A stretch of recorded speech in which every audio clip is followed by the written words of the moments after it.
The gleaming diplomatic vessel of the Galactic Council slipped through the darkness of space, its energy-based propulsion system leaving no trace of its passage. Inside, the alien diplomats prepared themselves for what they assumed would be a routine first contact with yet another primitive species. Their ship represented the pinnacle of advancement, sleek, elegant, and powered by pure energy fields. The Council vessel's sensors detected Earth's solar system long before they entered it. The lead diplomat, tall and graceful with silvery skin, watched the sensor readings with mild interest. Their information suggested this species had barely managed to reach their own moon. The diplomat felt the familiar mixture of superiority and benevolent patience that came with introducing another young race to the galactic community. That feeling lasted exactly 3 minutes after they passed Jupiter's orbit. Superior, we're detecting something, the sensor operator said, confusion clear in their musical voice. Multiple large objects in orbit around the third planet. The lead diplomat moved to the viewing screen, expecting to see primitive satellites or perhaps a basic space station. Instead, what greeted their eyes made them step back in shock. Massive structures of metal and composite materials hung in Earth's orbit, defense platforms bristling with what appeared to be primitive projectile weapons, alongside ships that dwarfed their own vessel. Impossible, the diplomat whispered. They're supposed to be pre-space flight. A communication request flashed across their screens. The diplomat hesitated before accepting it. A human face appeared. A military officer wearing a dark blue uniform decorated with golden insignia. This is Admiral James Thompson of the United Earth Navy. You've entered restricted space. Please identify yourself and state your purpose. The diplomat struggled to maintain composure. These humans weren't supposed to have this level of military presence in space and Navy. They were still thinking in terms of ocean-going vessels. I am the representative of the Galactic Council of Elder Races, the diplomat replied, trying to project authority. We've come to welcome humanity into the galactic community. The human admiral's expression remained neutral, but his eyes showed keen intelligence. Welcome. We've been expecting first contact for some time. However, you should be aware that you're currently in the firing solution of 3 defense platforms and the UES Thunderchild. The diplomat's assistants hurriedly checked their sensors. To their horror, they confirmed the human statement. Somehow, these primitive weapons had locked onto their ship without triggering their advanced warning systems. Surely there's no need for such aggressive positioning, the diplomat said carefully. We come in peace, and we maintain peace through strength, Thompson replied. I'm transmitting coordinates for a designated diplomatic docking station. Please follow the marked course exactly. Any deviation will be considered hostile action. As their ship followed the designated path, the diplomat watched in growing unease as they passed close to one of the human vessels. It was huge, easily 1 kilometer long, with thick armor plating and what appeared to be traditional naval gun turrets modified for space warfare. The design was completely alien to them, not in its appearance, but in its philosophy. Where were the energy shields? The quantum field generators. These humans had simply taken their ocean-going warships and adapted them for space. The docking station itself was similarly utilitarian, all exposed metal framework and solid construction. No aesthetic considerations, just pure functionality. As their elegant diplomatic vessel settled into the docking clamps with a solid thunk, the diplomat realized that everything they thought they knew about introducing primitive species to the galactic community was about to change. Looking through the viewport at the massive form of the UES Thunderchild hovering nearby, the diplomat couldn't shake the feeling that they weren't the advanced civilization coming to uplift a primitive species. Instead, they had just stumbled upon something that would shake the very foundations of the Council's technological superiority. After all, what use was elegant energy shielding against a ship that could survive a direct hit through sheer thickness of armor? What good were quantum field generators against solid metal projectiles moving at relativistic speeds? The humans had not just reached for the stars. They had brought their battlefield with them. and the galaxy wasn't ready for it. The meeting room aboard Earth's diplomatic station hummed with tension. On one side sat Admiral Thompson and his staff, their blue uniforms a sharp contrast to the metallic walls. On the other, the Council diplomats perched uncomfortably in chairs designed for human bodies, their silvery skin reflecting the overhead lights. The lead diplomat placed a small device on the table, and a hologram appeared showing sleek, crystalline ships. "These are proper warships," they said, voice carrying a hint of condescension. "Pure energy constructs, guided by quantum fields. We expect all civilized races to adopt similar designs within 5 years of joining the Council." Thompson leaned back in his chair, his weathered face showing no emotion. "And our current fleet must be dismantled, of course. Such primitive weapons have no place in modern space warfare." The diplomat's assistants nodded in agreement. "Your metal constructs are an embarrassment to advanced civilization." The admiral shared a look with his staff before responding. "Let me be clear," he said, voice calm but firm. "Earth will not dismantle its defense fleet. Not now, not in 5 years, not ever." The diplomat's silver skin flushed slightly darker. "This is not a request, Admiral. The Council's decisions are final. We cannot allow primitive projectile weapons in civilized space. They're too unpredictable, too messy." "Messy." Thompson picked up a tablet, tapping it several times. Her room's main screen lit up with footage from a recent fleet exercise. "Let me show you something messy." The video showed the UES Thunderchild firing a full broadside. Massive railguns launched tungsten shells at a fraction of light speed, while missile pods emptied their loads into space. The sheer volume of firepower made the Council diplomats flinch. "That's exactly what we mean." The lead diplomat stood up, their usual grace forgotten in agitation. "Look at all those physical projectiles. Energy weapons are clean, precise. They disable targets without creating debris fields. They're civilized." Thompson played another clip. This time, it showed a practical demonstration of the Thunderchild's armor against various weapons. "Notice how your civilized energy weapons disperse across our armor plating. Sure, they'll eventually heat us up, but our heat management systems can handle it. Meanwhile, one good hit from our primitive guns." He let the implication hang in the air. "The Council will not stand for this obstinance," the diplomat declared. "We can impose sanctions, cut off trade routes, deny you access to advanced technology." "Go ahead." Thompson's voice remained steady. "Earth managed just fine before we knew about your Council. We'll manage just fine if you decide to play hardball." One of the junior diplomats whispered something to their superior, who grew even darker with anger. "You don't understand your position, Admiral. The Council has maintained peace among the stars for 10,000 years. We will not let one primitive species upset that balance with their barbaric weapons." Thompson stood slowly, his height matching the alien diplomats. "No, you don't understand your position. You're in Earth space now.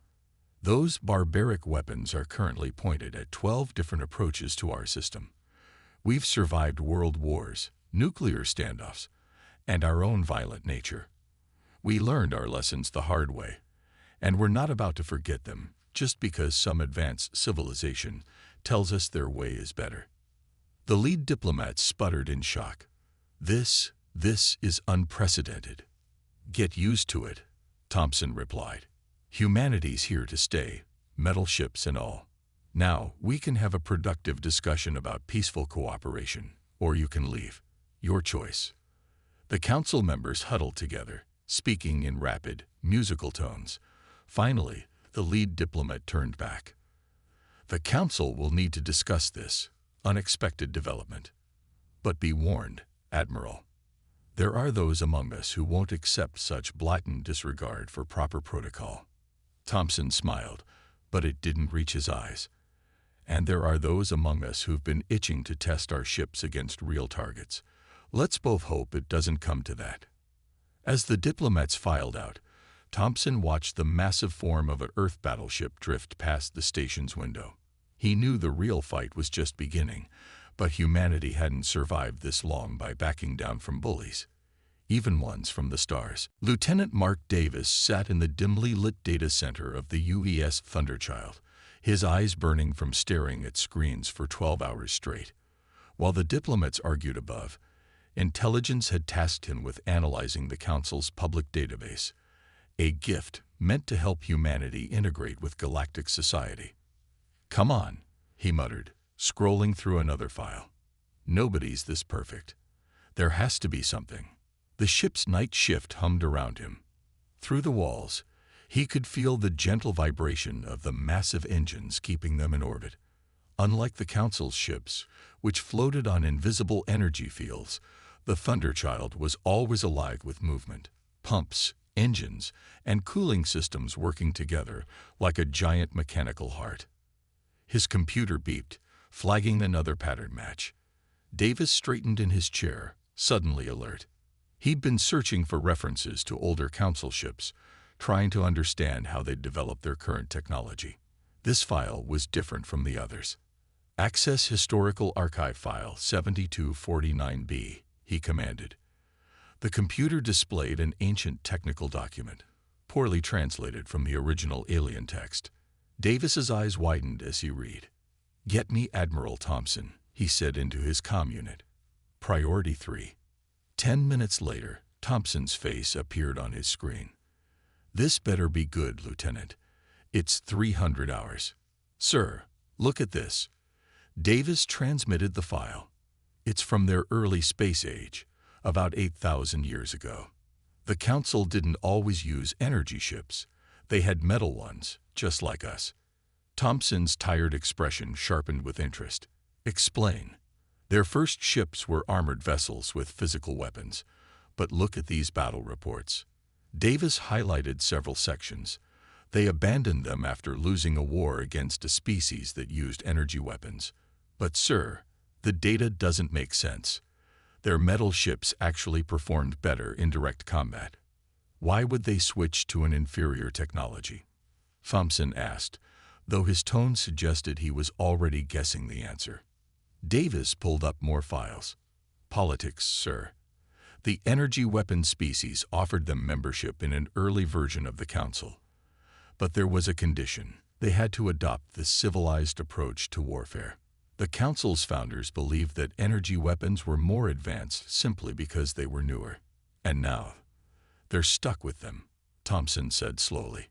"After thousands of years of telling everyone that energy weapons are superior, they can't admit they made a mistake. But that doesn't explain their rush to disarm us." "Actually, sir, it does." Davis displayed a technical analysis of modern Council ships. "Their entire defense doctrine is built around energy weapons and shields. But look here, their shields are calibrated specifically against energy attacks. They have almost no defense against good old-fashioned kinetic weapons." Thompson leaned closer to his screen.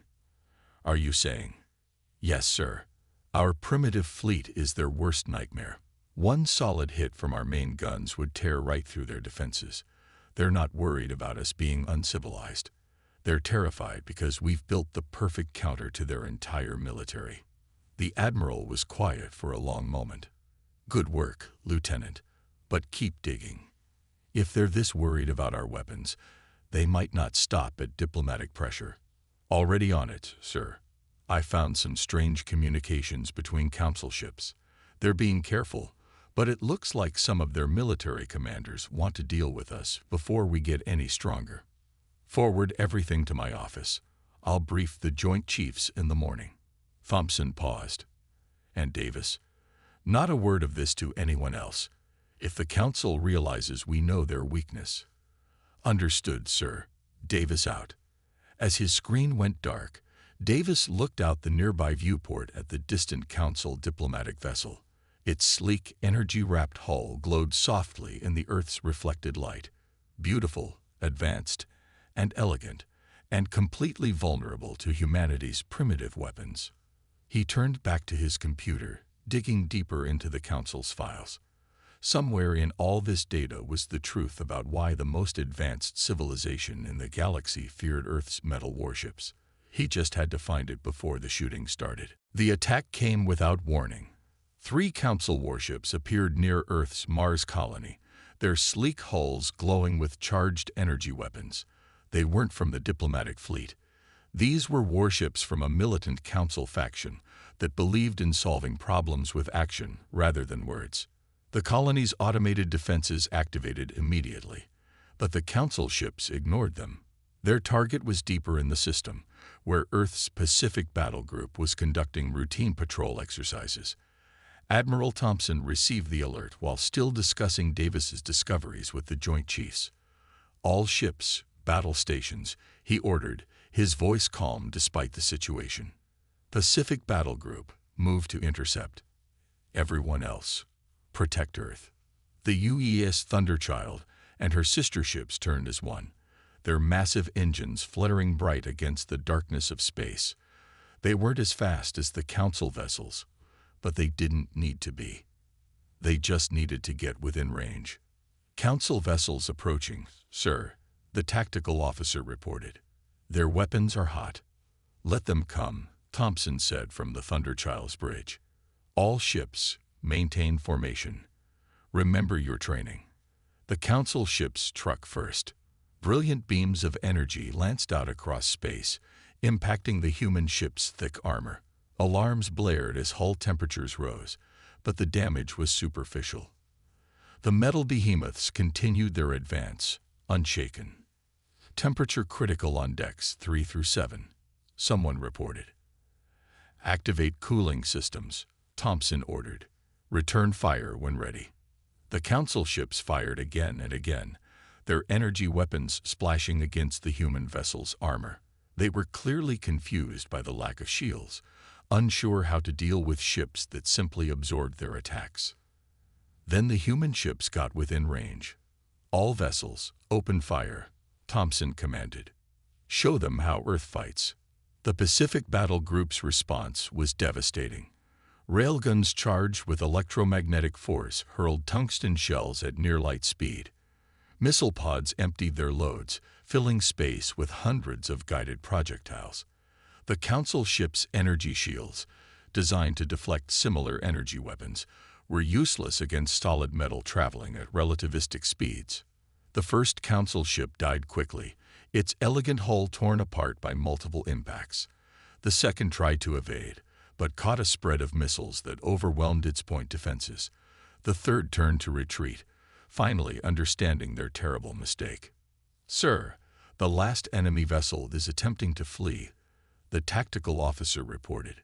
Thompson nodded. "Disable their engines. The Council needs to understand that attacking Earth has consequences." The Thunderchild's main gun spoke one final time. Tungsten shells ripped through the Council ship's engine section, leaving it drifting in space. Its energy fields flickered and died, leaving it as cold and dark as the void around it. "Enemy vessels neutralized," Tactical reported. "No casualties on our side. Hull temperature returning to normal." Thompson opened a channel to the disabled Council ship. "This is Admiral Thompson of the United Earth Navy. Your vessel is disabled, and you are in violation of Earth space. Prepare to be boarded." The response was immediate and filled with shock. How did you defeat our shields?" "Your weapons are primitive." "Primitive doesn't mean ineffective," Thompson replied. "Your shields might stop energy weapons, but they can't do much against good old-fashioned kinetic impact. That's the problem with abandoning primitive technology. You forget why it worked in the first place." As Earth Marines prepared to board the Council vessel, Thompson turned to his communications officer. "Send word to the Council diplomatic mission. Tell them we just repelled an attack by their forces, and we expect answers." The battle was over in less than 10 minutes. Earth's first space battle against an alien force had ended in total victory, and the Council's belief in their technological superiority lay as broken as their ships. But Thompson knew this was just the beginning. The Council would never accept this humiliation quietly. Looking at the wreckage of the Council ships, he couldn't help but appreciate the irony. The most advanced civilization in the galaxy had just been defeated by the very weapons they'd dismissed as primitive. Sometimes, he thought, the old ways really were the best ways. Engineering Chief Robert Wilson walked through the damaged sections of the UES Thunderchild, examining the effects of the Council's energy weapons. The battle had left scorch marks across the outer hull, but nothing had penetrated the thick armor. Around him, repair crews worked efficiently, replacing damaged cooling pipes and reinforcing structural supports. "See this," he said to the young engineer following him. "Their fancy energy beams just made our armor hot. That's why we have cooling systems." He knocked on a nearby wall. "Good old metal. Been protecting ships for thousands of years." The young engineer looked confused. "But Chief, couldn't we build energy shields like the Council uses? They seem more advanced."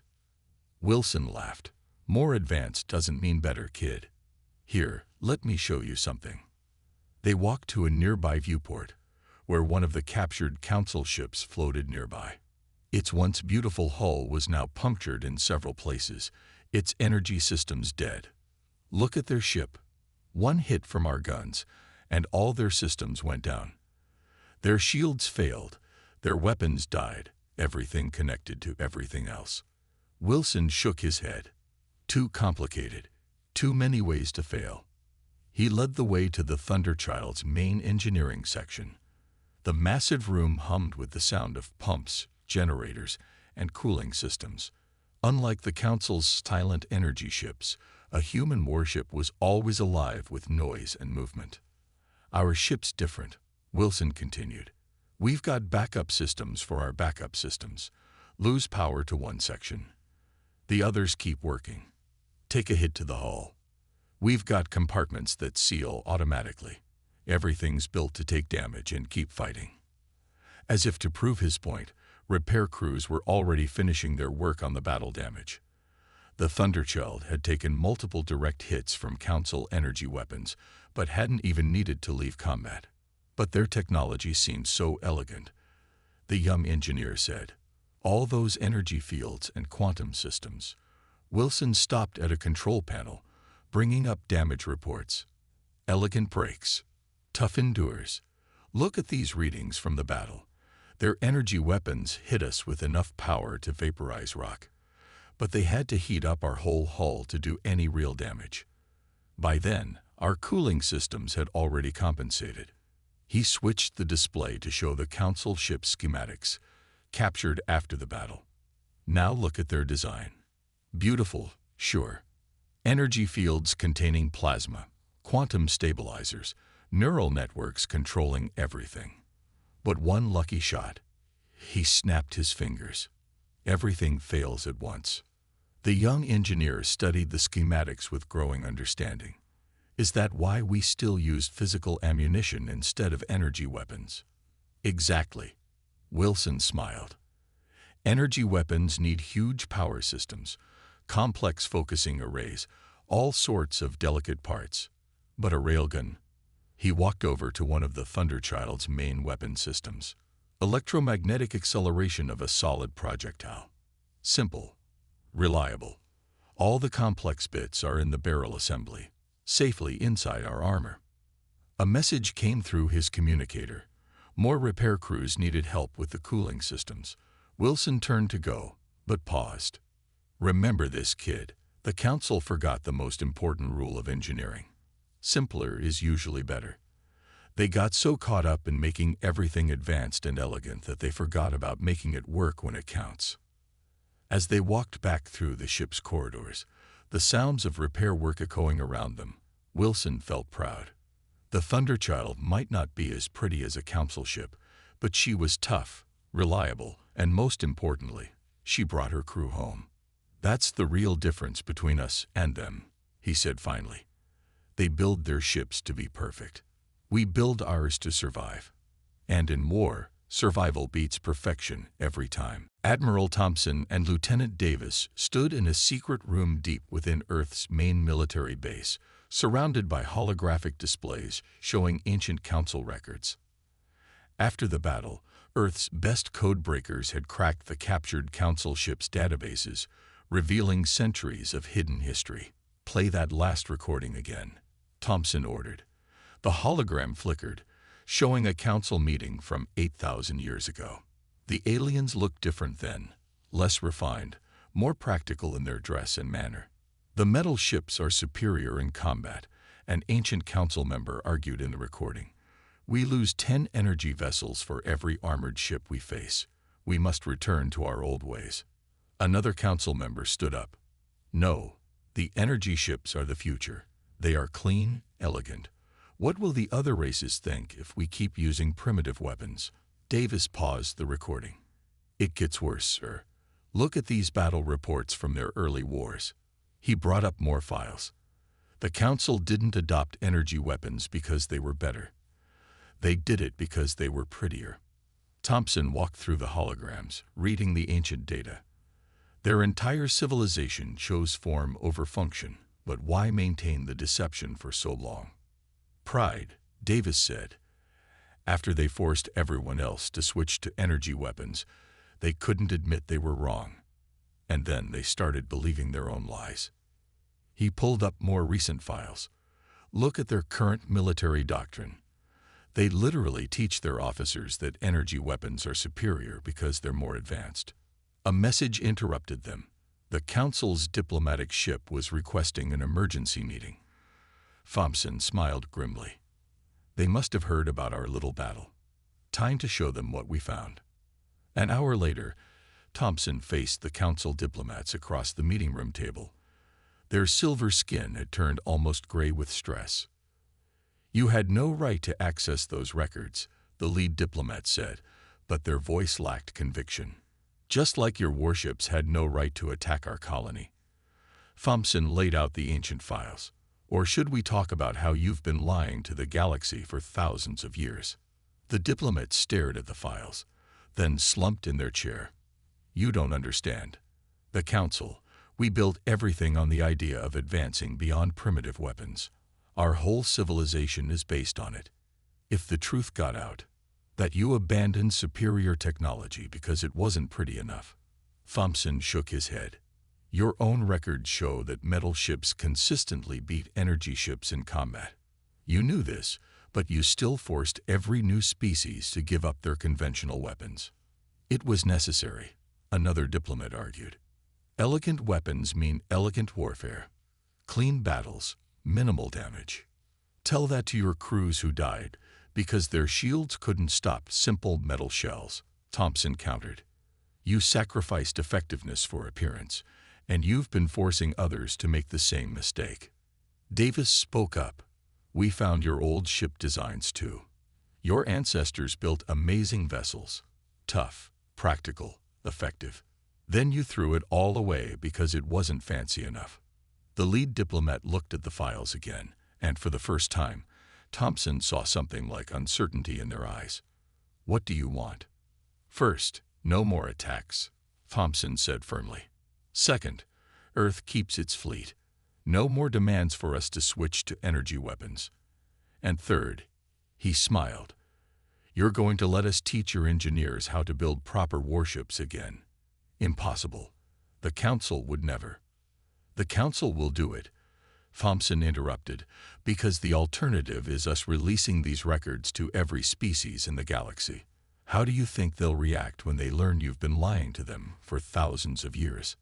The diplomats huddled together, speaking rapidly in their musical language. Finally, the lead diplomat turned back. Very well, but this must be handled carefully. If we move too quickly... Don't worry, Thompson said. Earth is good at teaching old lessons. Sometimes the best way forward is to remember what worked in the past. The Grand Council fleet filled the space near Jupiter's orbit. 500 energy ships gleaming like stars against the black void. They had come to crush Earth's resistance once and for all. The moderate council members who'd agreed to negotiate had been overruled by hardliners who couldn't accept change. On the bridge of the UES Thunderchild, Admiral Thompson watched the enemy fleets approach. Behind him, Earth's combined fleet waited, 200 ships of metal and fire, ready for the greatest space battle in human history. They're hailing us, the communications officer reported. The Council fleet commander appeared on screen, their silver face twisted with determination. Surrender your primitive fleet, or we will destroy it. This is your final warning." Thompson looked around his bridge. Every crew member stood ready, confident despite being outnumbered. "You know, we found something interesting in those ancient records," he replied calmly. "Your ancestors had a saying, 'Victory comes not from the elegance of the weapon, but from the will to use it effectively.'" Those records were sealed for a reason. The council commander snapped. "The old ways are dead." "No," Thompson said. "You just forgot why they worked." He turned to his tactical officer. "All ships, execute Battle Plan Thunder." Earth's fleet split into 3 groups, moving with the precision learned from centuries of naval warfare. The Council fleet rushed forward, energy weapons charging, confident in their superior numbers. They didn't expect the asteroids. For 3 days, Earth ships had been positioning hundreds of metal-rich asteroids around the battlefield, hidden by simple sensor jamming. As the Council fleet advanced, magnetic grapples activated, hurling the massive rocks forward. "Primitive tricks." The Council commanders screamed, but fear showed in their eyes. The Council fleet's elegant formations broke apart as they tried to dodge the asteroid barrage. Their energy weapons could vaporize rock, but there were too many. Ships collided trying to evade, their delicate energy fields disrupting each other. "All ships, advance," Thompson ordered. "Show them what real space warfare looks like." Earth's fleet struck from 3 directions. Railguns fired in synchronized salvos, overwhelming the Council ships' weakened shields. Missiles slipped through gaps in their point defense coverage. The Council fleet's beautiful energy weapons flashed and sparkled against human armor, but couldn't penetrate the thick metal plating.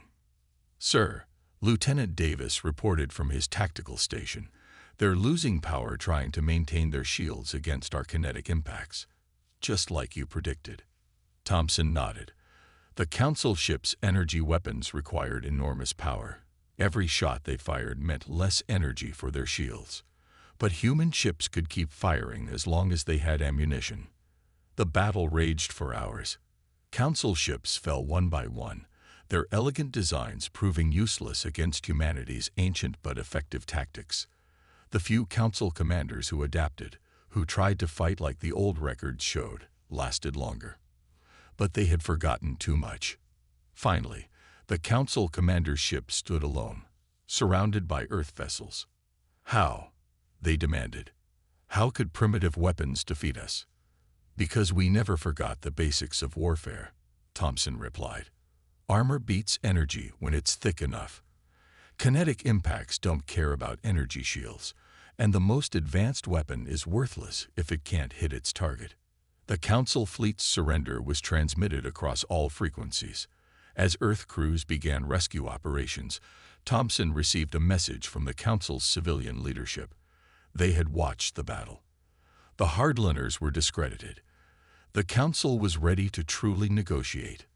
"Send word to Engineering Chief Wilson," Thompson ordered.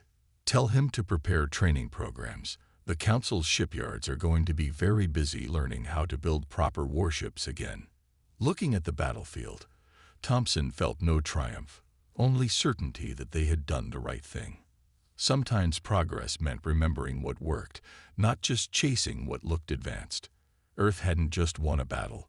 They had reminded the galaxy that true strength came from practical solutions, not elegant theories. The age of the metal ships had returned to the stars.